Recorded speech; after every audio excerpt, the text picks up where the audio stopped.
Let's talk about the most controversial cannabinoid science article of the week. This one, where the authors allege that the aromas of cannabis come not so much from the terpenes as from a host of other small flavorants in the plant. Let's dive in. I'm Lex Pelger. I do can education for CV Sciences, the makers of Plus CBD, who has excellent CBD and THC products. On the cannabinoids, ask me anything. I like this paper because they took time to make really nice charts, and this one is the money shot. Because, as you can see, mostly what the plant produces is cannabinoids and terpenes. That's what you mostly see referenced when people talk about the components of the cannabis plant.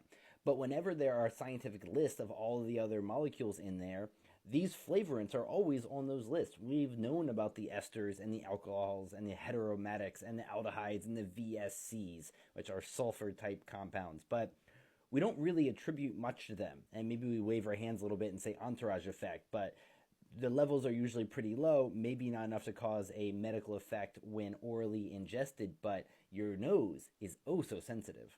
What the researchers did is took 31 cultivars of cannabis and made an ice hash rosin version, which is probably the best for preserving aromas and smells and other things that volatilize or go into the air easily.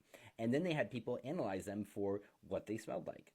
As you can see, they arrange the smells from sweet to savory and all of these little descriptors in here of what notes people picked up.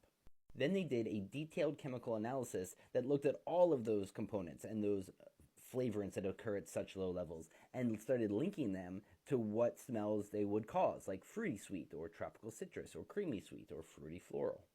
They found that certain groups of these molecules were more linked to what the aroma was than the terpene profile, such as these esters right here, which are widely found in plants and seem to give a fruity sweet smell to cannabis. There's over 30 esters found in cannabis. They also found some brand new compounds that had never been seen before. Some of these volatile sulfur compounds they were the first to discover, and they linked them to a citrus smell or a more chemically skunky smell.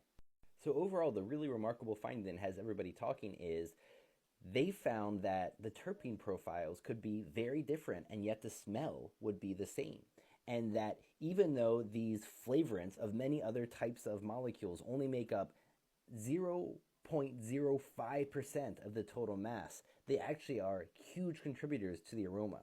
So perhaps it's not nearly as much the terpenes as we think, it's all of these other little flavorants. And the complexity of the cannabis plant continues.